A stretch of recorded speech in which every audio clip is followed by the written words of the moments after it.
Record. Welcome, everyone. Once again, this is Coffee with the Kingpins, and I'm very excited to have Dr. Andrew Dutta with me to share and spill some of his golden nuggets. So thanks for joining us, and you can always watch us on YouTube, Rumble, and the shorts on Instagram. It is going to be fantastic today because he is going to share some really, really amazing information that's pretty much not known. Um, anyway, Andrew G, welcome. So good to see you. Thank you, Firozi ji. Thank you for the warm welcome and my best wishes to the viewers of your video and the interview. Thank you. So tell me, Firozi ji, what you want me to So talk about. I think we had discussed that today you were going to share your golden nuggets as far as each rising sign, Lagna, and the meaning and also the remedies for each of these Lagnas.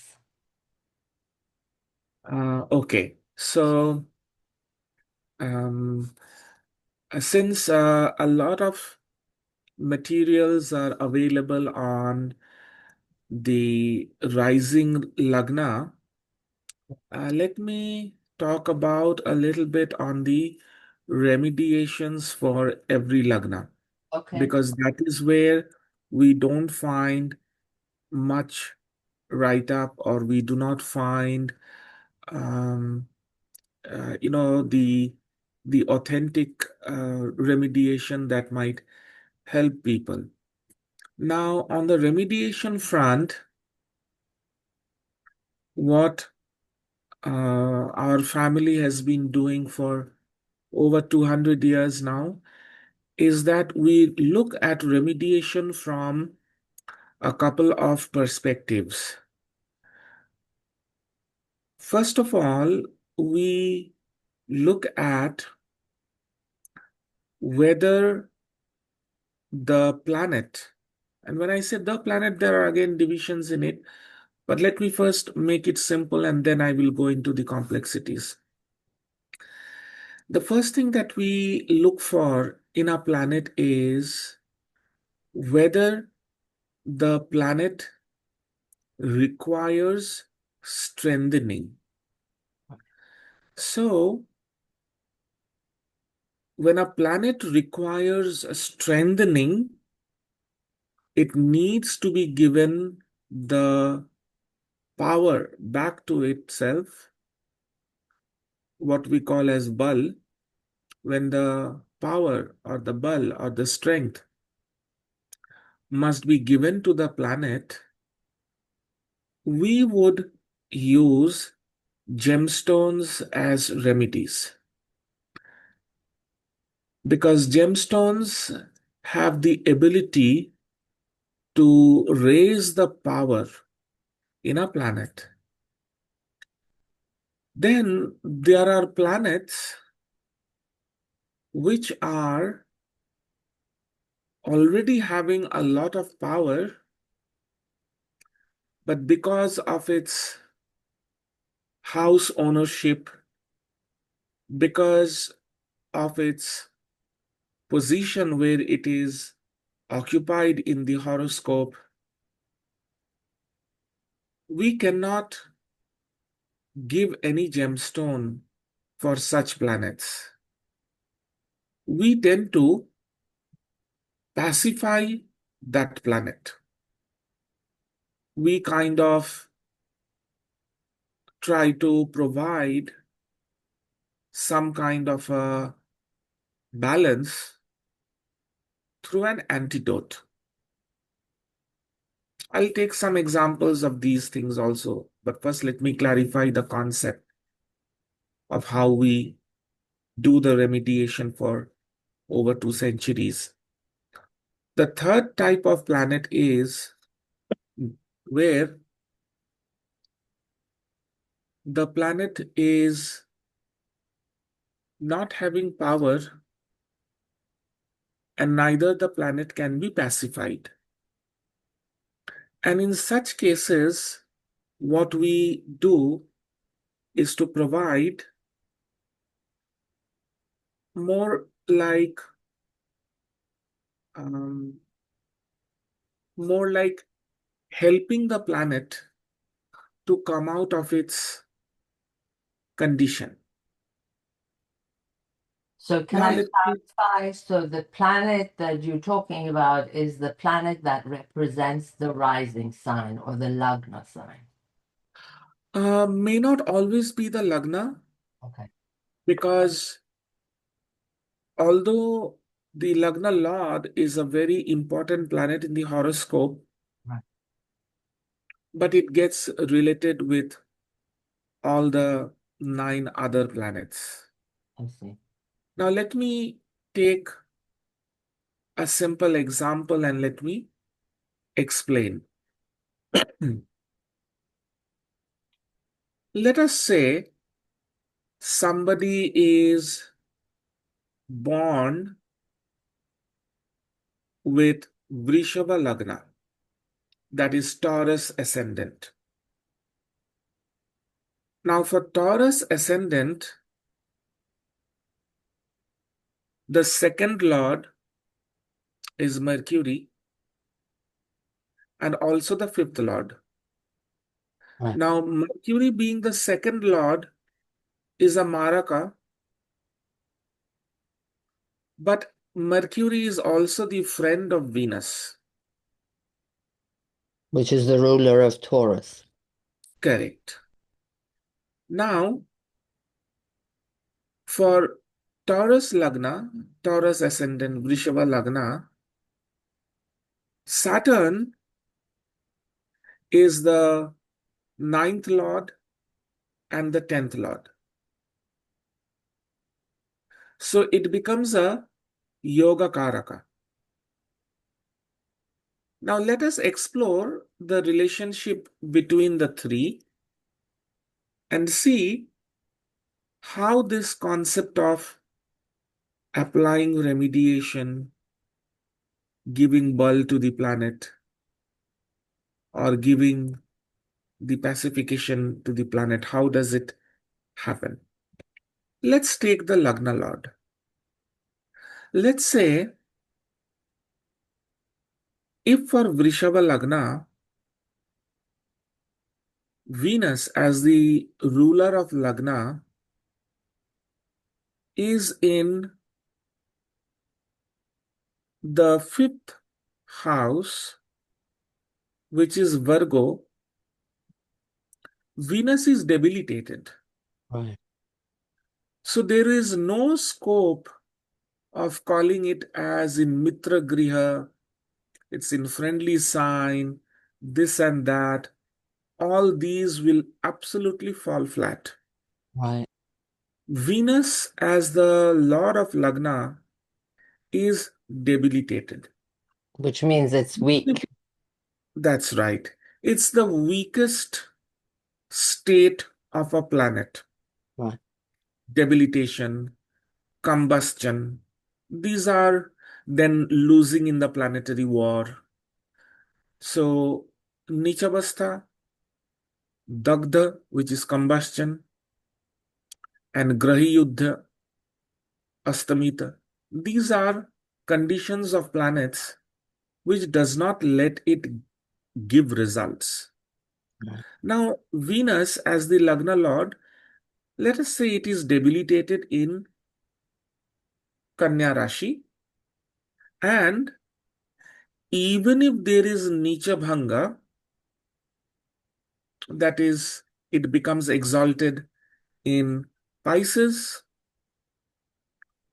Lord of Pisces Jupiter is in Kendra. Even if it is there, Venus still does not get back its power. Many people will look for Nicha Bhanga and then will get happy. Mhm. But we need to understand that Nicha Bhanga as a concept is very nice, but its applicability is very thin What is the because meaning of Nietzsche Banga? Nichabhanga means cancellation of debilitation. Right. So even if Venus gets cancellation of debilitation, it gets it from Jupiter, which is his arch enemy. So what condition are we looking at? A Taurus ascendant with Venus debilitated. No matter how much it gets in the Shadabal, if it is in same Nichavastha or it is in same debilitation sign in other Varga charts, are we going to call it as Vargatama? People blindly teach. I have seen various YouTube places and other so-called Gurujis that if your planet is in the same sign in other Vargas, it is Vargatama and it is very good. It doesn't. This is a typical case where Venus does not have power, even if it is having higher, more than 100 points in Shadabal, or it might be present in the same Rashi in other Varga charts, other divisional charts, or in Venus's Ashtaka Varga, Venus has got more than 4 bindus, 5 bindus in Kanya Rashi. It doesn't help ultimately. Now, this is a situation in which we would give power to Venus by recommending a gemstone of Venus, which is going to be a natural diamond. Right. Now, what did we see in such kind of a chart? And I have purposely brought out high score in Shadabala for Venus, Vargattama position of Venus, but still Venus is in Kanya Rashi. Vargattama means Venus is in Kanya Rashi in maybe Navamsha, in Dashamsha, in other Vargattama charts. Does it make Venus strong? No, it doesn't. And if such a person does not wear Venus's gemstone, which is a natural diamond, then this entire horoscope does not get strength. We need to remember one thing, that Lagna, in my courses and in my other classes, I keep on telling this, that Lagna is the engine for the entire horoscope. Right. If the engine fails, it becomes like a disaster, whether it's the engine failure in an aircraft or a weak engine in front of a railway carriage. No engine power, the carriage or the train does not move, the flight doesn't take off. Now, that was an example I wanted to take for Venus or a planet, Venus as an example, but as a planet which needs the power to be given. Now, let's take the example where pacification is necessary. Mercury as the Maraka Lord and also the fifth Lord. Now, many astrologers, they look at second Lord and seventh Lord, Maraka Lord, and then they say, oh, it's very bad, it's very harmful, this and that. And they either tend to give a remedy or not give a remedy. But we need very careful application of mind and application of experience over here. Let me take the example of Mercury for a Vrishava Lagna person. Let us say Mercury as the Maraka Lord and also the fifth Lord.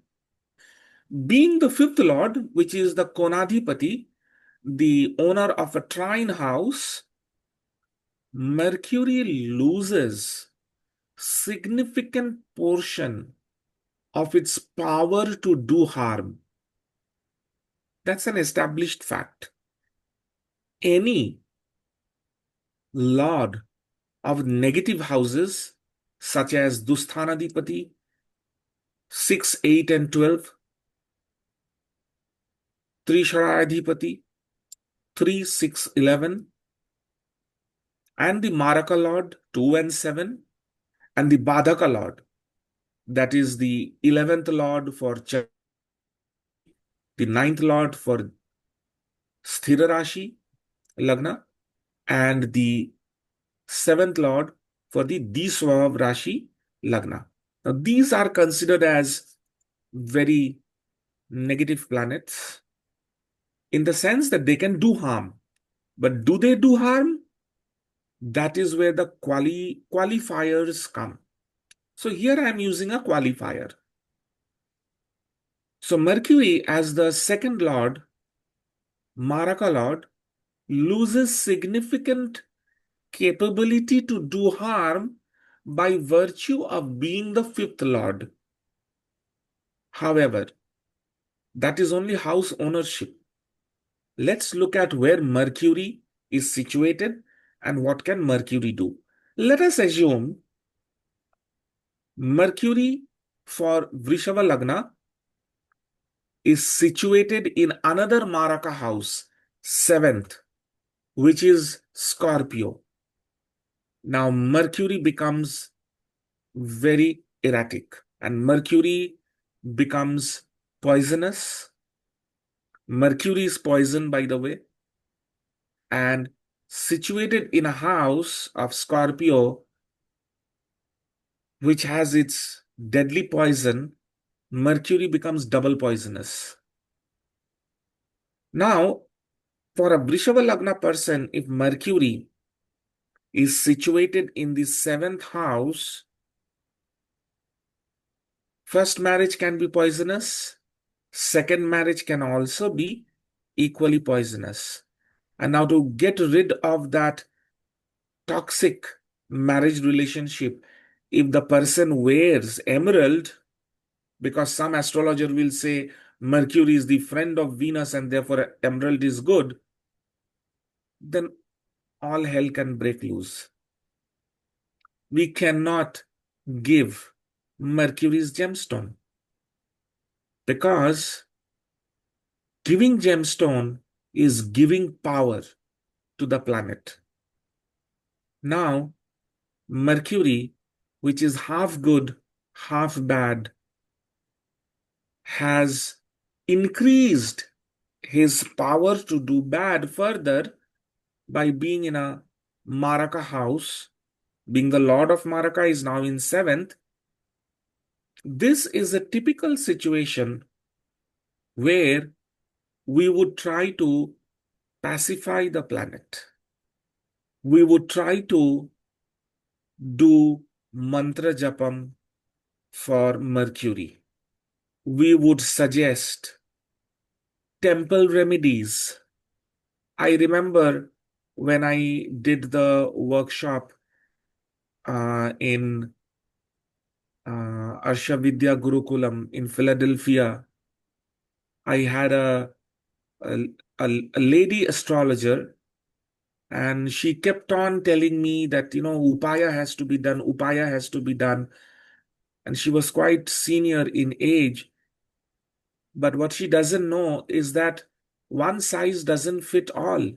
Right. For all planet, we will not do upaya. But then there were, commercial angles to doing upaya in the temple and all that. Those things are also there in the profession of astrology. But as astrologers, we must first look at the horoscope and the client. That's our priority, not what we can help the temple to gain. So upaya we will do only in such cases where the planet cannot be given power. Rather, the power to do bad has to be taken away.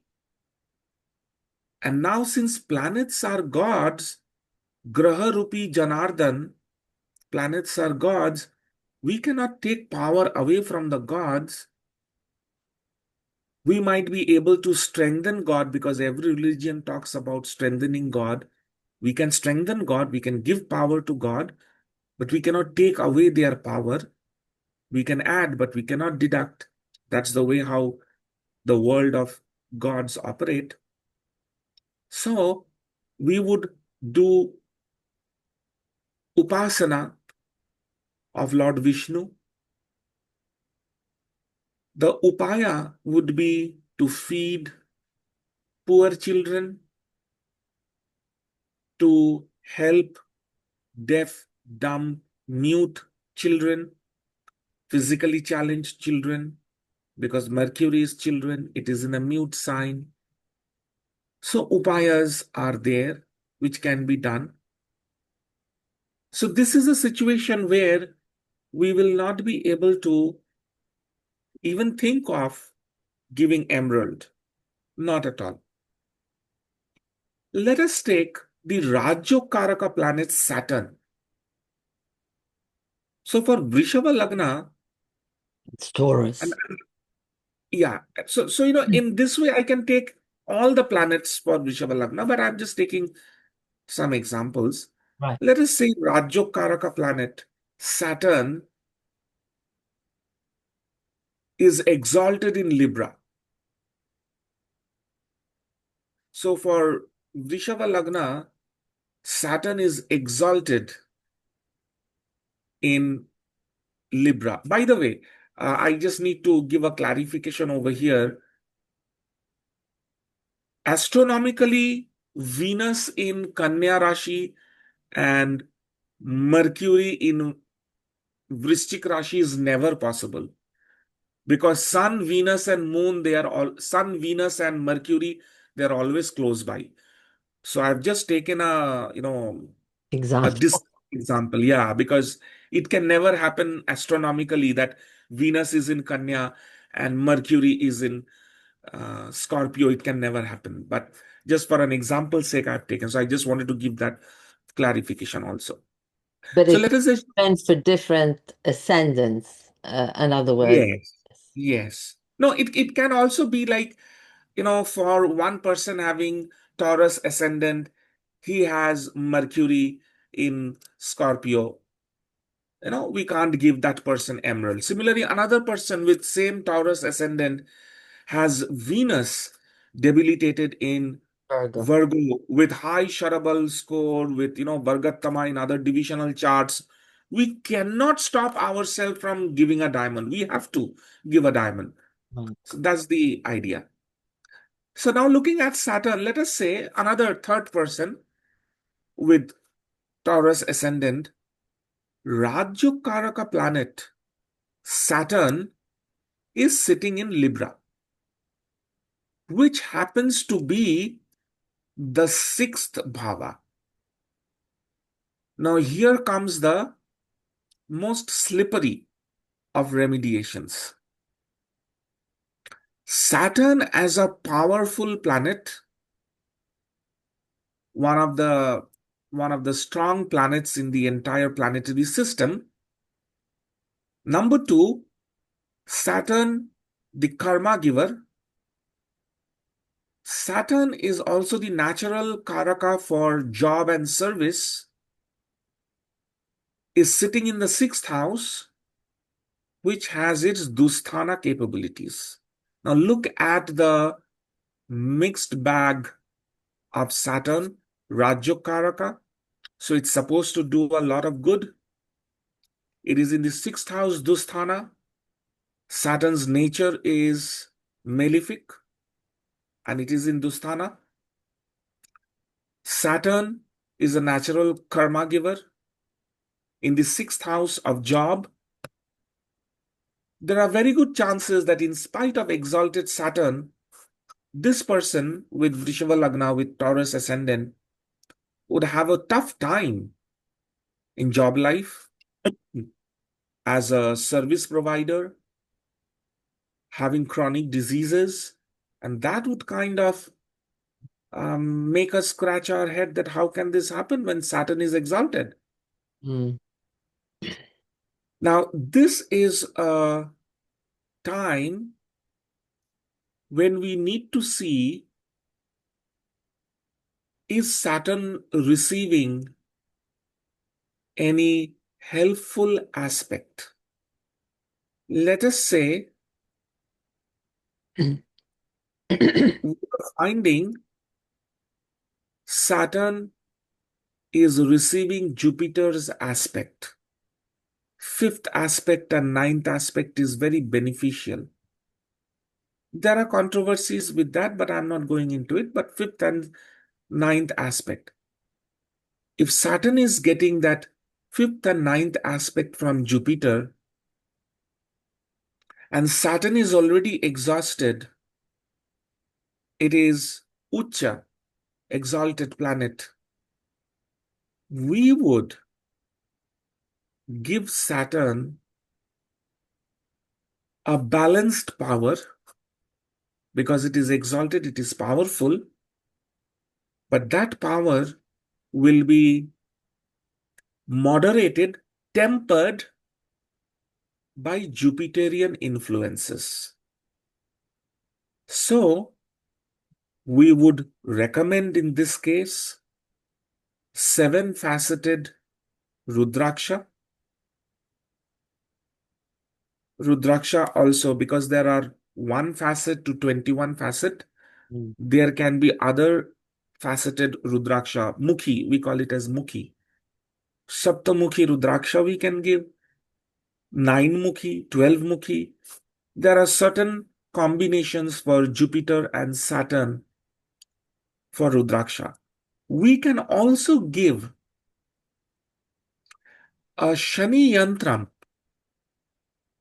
There are 2 types of Shani Yantram, one made of iron, another made of red copper or copper. Sometimes it's copper. Red copper is a little rare. We make red copper yantrams.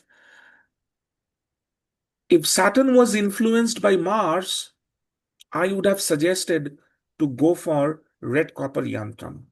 Because Saturn here is moderated, tempered by the natural benefic Jupiter, Right. we would go for Right. Rudraksha. Now, somebody would say that, okay, for Vrishabha Lagna, Jupiter is the 8th lord and Jupiter is the 11th lord.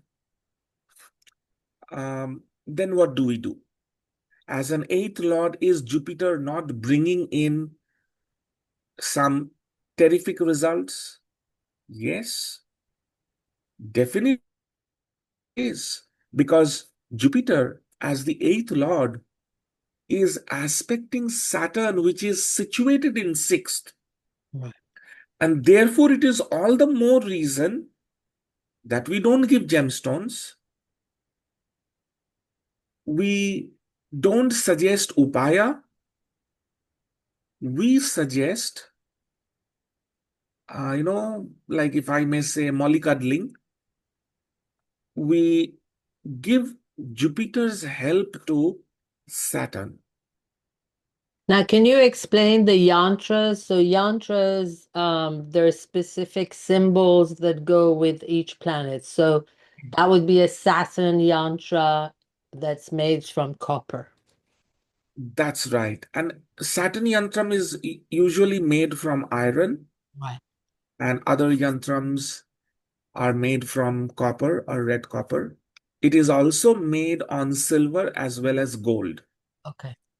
Now, yantrams are not only there for the 9 planets, there are extensive array of yantram. For example, yantram to do good business, yantram to bring prosperity, yantram to build good relationships, happy married life, yantram to do away with evil, yantram to keep enemies at bay. Like these yantrams are fundamentally used. Originally, these were conceived as artifacts of Tantra. So, an yantra is a machine yantra with proper mantra and tantra, which is body. So your body, mantra, which comes from man, body, mind, and the yantra, which is the machine, helps you to get more power for the soul, where the soul decides and the soul does. So in this case, where Saturn was influenced, a good Saturn in a difficult position, but aspected by natural benefic Jupiter with a functional maleficence. Many people look from a single angle. People look at Jupiter. Oh, Jupiter is a benefic planet. Jupiter is a natural benefic, but it can become functional malefic. Then what do we do? So in this case, when Jupiter as the 8th lord and 11th lord is aspecting Saturn, which is in the 6th house, for a Taurus ascendant, we decide for yantram. So to summarize this whole discussion, when we see planets which is supposed to do all good, powerless, we give power. Planets which are supposed to do bad and are in harmful position, we would do upaya, pacify. Planets which are supposed to do good, but in a difficult, negative situation, not helped by other planets, or maybe helped partially by other planets, we would go for yantram or rudraksha. And there are other sorts of remediation in terms of listening to chants, doing chants. Those things are also there. Now, So I can just you took also explain, because I don't think all of our viewers would know what root rakshas are. So root rakshas is this a specific seed, if you could explain. Yeah, rudraksha is the seed of the fruit from the tree, which has the botanical name Eliocarpus granitus. So it is a coniferous tree, and it is generally found, the best trees of the world are found in Nepal, in the Himalayas. Right. And there is a mythological angle to Rudraksha, and that is when Lord Shiva's wife, Sati, could not bear the insult meted out by her father on her own husband, Lord Shiva. Sati self-immolated herself in the yajna, in the sacrificial fires that her father was conducting to appease the god. She herself self-immolated in that fire. Lord Shiva came, saw the dead body, and he took Sati on his shoulder and started doing the Tandav Nritta, that is the destructive dance of Shiva, and the whole universe was getting destroyed. And Sati's body became 51 pieces, and 51 pieces fell in what we call today as Pakistan, India, Bangladesh, in that entire region. Nobody was able to stop Lord Shiva. So Lord Vishnu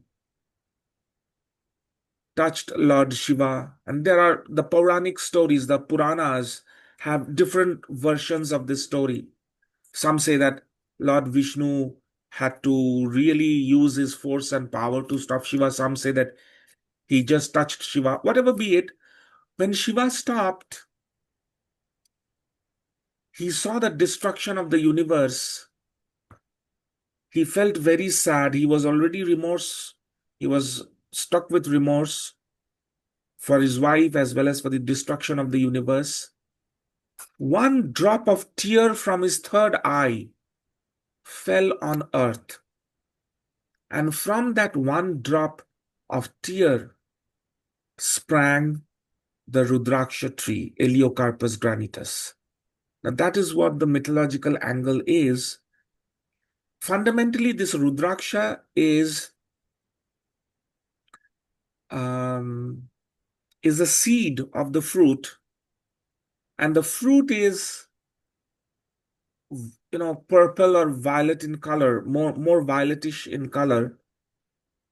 And when you take out the pulp, the seed emerges, and the seeds have facet, like it appears like engraved Lines, yeah. Yes, it has engraved lines on it, and every line is called as a face or mukhi. So the most commonly available is 5 mukhi. When you X-ray that seed, the beauty is if you do an X-ray of the seed, you would find another set of seeds within that seed, Wow. which is a very, very strange um, Phenomenal. botanical occurrence.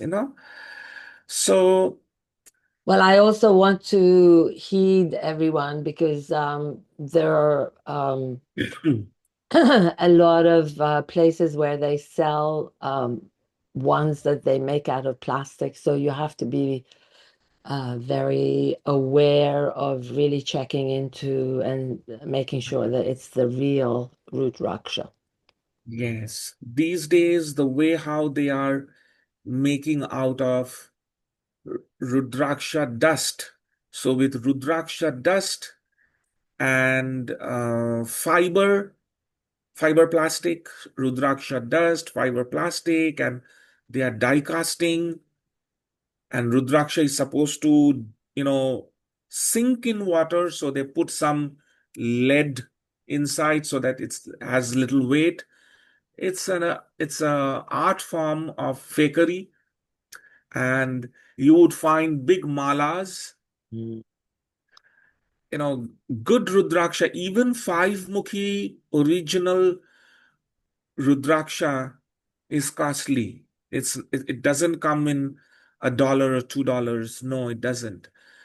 The real original ones are still costly. So this Rudraksha has been, many people have done research on this, and it has been found to have very strange healing properties. From where it gets its healing properties is very difficult to explain, because medical science or the formal scientific field doesn't accept these alternative approaches. But people who have worn Rudraksha have found excellent healing benefits. There have been some people in Bombay who have done research, and they have seen there are electromagnetic properties of Rudraksha. So this seed is believed to be a gift from God, from Lord Shiva, so that people get rid of their ailments, they achieve balance and poise.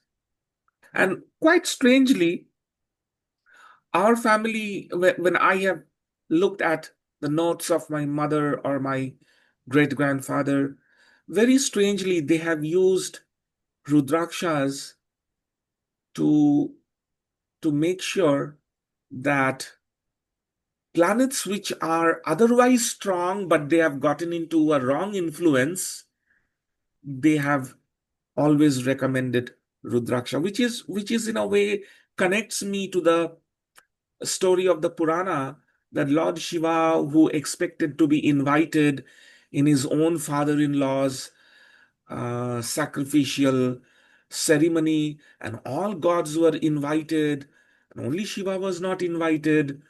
The otherwise nice person lost his cool, seeing his wife, dearest wife, self-immolated. And somehow this connects with the same purpose that we see in a horoscope, where otherwise good, powerful planet like a Rajyokaraka Saturn suddenly sitting in sixth, but exalted. Rajyokaraka exalted, but in sixth. These are the times when an astrologer cannot decide what to do. Right. We cannot give a blue sapphire. It can ruin the person. Too much of fertilizer can burn the soil. Neither can we suggest upaya, because then we are reducing, we are, washing away all the goodness that Saturn has to offer. We go for separate kind of remediations. So every lagna, so I just, I spend so much of time only speaking on Taurus. Taurus lagna, but every 12 lagna I can really spend, 12 sessions with you talking about, and that too, I just spoke about two planets. Now just imagine if same Taurus lagna, we said in Taurus Lagna, Lagna Lord Venus is debilitated. What if in Taurus Lagna Venus was exalted? No remediation is necessary. Absolutely. Yeah. We just don't need any remediation in this case. So Venus would be exalted, meaning very powerful in the sign of Yes, Pisces.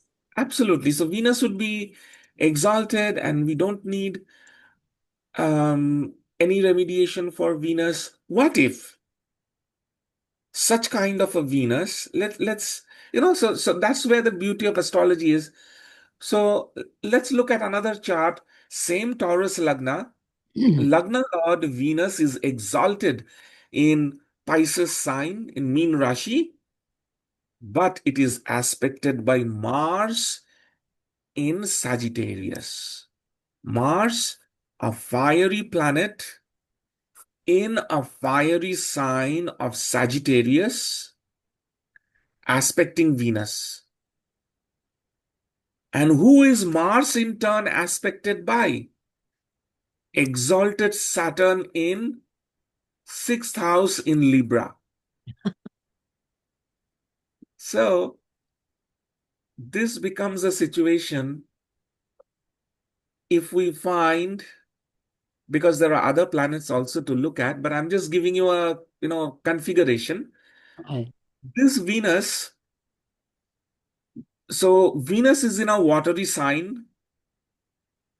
Pisces is a watery sign. Mars is a fiery planet with a lot of fire, aspecting Venus in a watery sign. Water is boiling, so Venus is boiling basically. Boiling with desire. Mars and Venus can give unbridled desire. It can be desire for gold, desire for money, desire for men, desire for women. It can be anything, but Venus is boiling.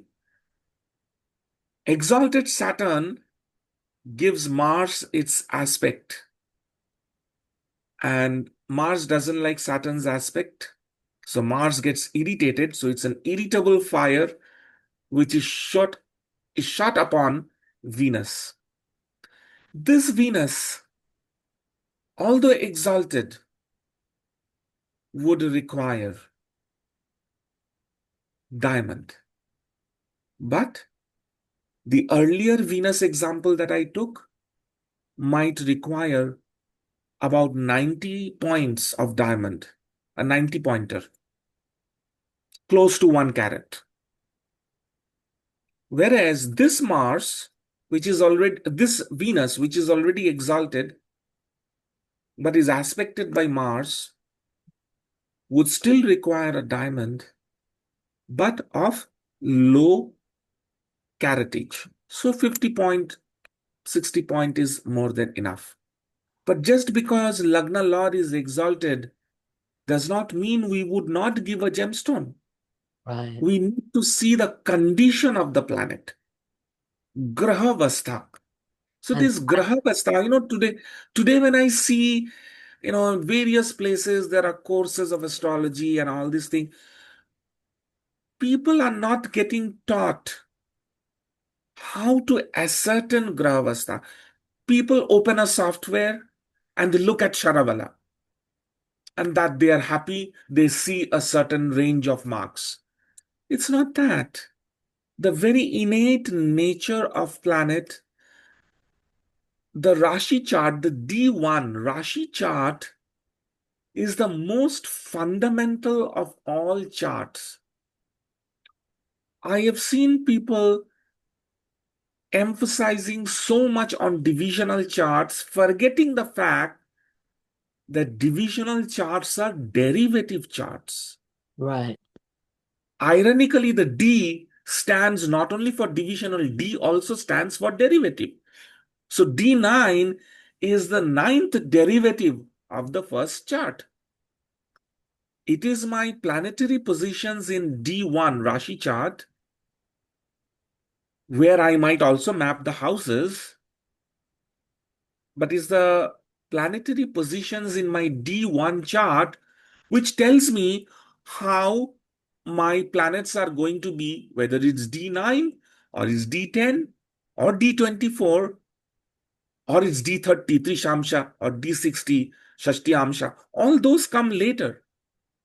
So nowhere I get to, see people being groomed and trained on understanding the nature and the characteristic of the planet in the Rashi chart itself.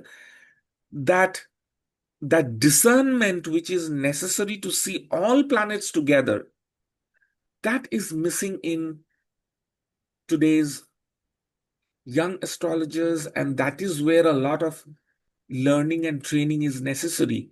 Because see, only with Taurus Lagna, we covered only 3 planets. Right.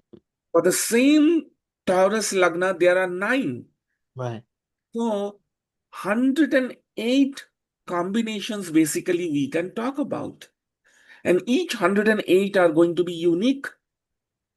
And this 108 combinations, if we go by simple combinations, whether we do 12C9 or 9C12, we have a huge factorial.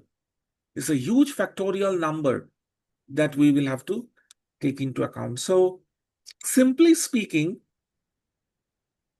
an astrologer has to first see for which planets gems are required, Right. for which planets upayas are required, and for which planet rudraksha, yantram, mantra are required. So, making that decision is a key aspect of horoscope reading. Because it's one thing to look at the horoscope, say something about the person, to talk about the current situation, Dasha Bhukti, or Dashanta Dasha, Pratanta Dasha. It's another thing to talk about something, what the future lies, what the person is good at, should he change the job, should he call off the marriage, should he go for a divorce, and so on and so forth. That's one side of doing astrology. Right. But another side is, how do I make the life better for the client? How do I make him have a more meaningful life? Telling somebody to change the nature and change your outlook and change the attitude is excellent, but it's very difficult to do. Right. And we cannot do, many a times, we cannot do that because we are hardwired, we are hard coded by the planets. Well, So go ahead. Sorry. that coding needs to, be looked at. Yeah, go ahead, I Firozi. just wanted to share that you had made me this. Oh, yeah, that's right. Hmm. Yeah, it's a very unique combination that has been worked out.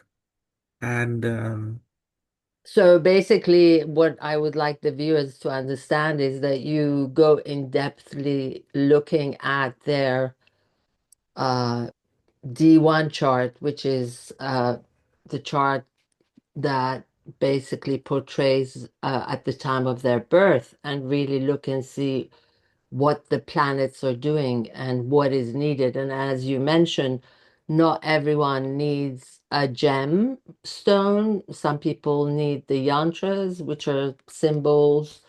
Some people need Rudraksha. Some people need to recite mantras. So it's very individualistic and different for every single human being.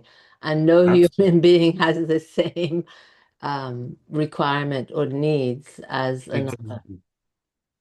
Well, this Exactly. was very informative, Andrew G. Thank you very much. And hopefully we will continue this and come up at a time, hopefully maybe in a month or so, where you can share more about other ascendants. One thing I wanted to touch, which I think sometime I remember you mentioned, something about certain individual risings that not necessarily special, but had certain powers.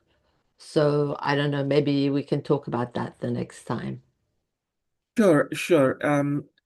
Like, was it about Lagna? Like, I'm not Yeah, it able was to about recall right Lagna. I now. think you mentioned something about Virgo. There was something um very unique about Virgo, what they're, certain things, I don't know, had to do Oh, okay. certain capabilities or certain abilities more than other rising signs. I see. Sure, I'll look up, I might have noted it down somewhere in my note copy. I'll just look up what that was I was mentioning. So Mm. yeah, in some of the future interactions, we can Yes. definitely touch upon that. Well, once again, Andrew G, thank you. This was very, very informative. Thank you. And I wanted to thank everyone that's watching. Please show your love by subscribing to our channel.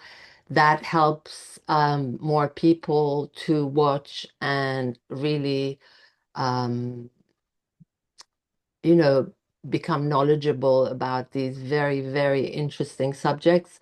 We are on Rumble, we are on YouTube, and we appreciate each one of you.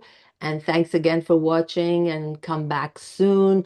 And please make a comment if you enjoyed it. Also, if you have any suggestions, please share that with us so that we can also cover that subject. Once again, have a wonderful rest of August. Thank you for joining us. Thank you, Andrew G. Bye bye. Thank you, Firoz.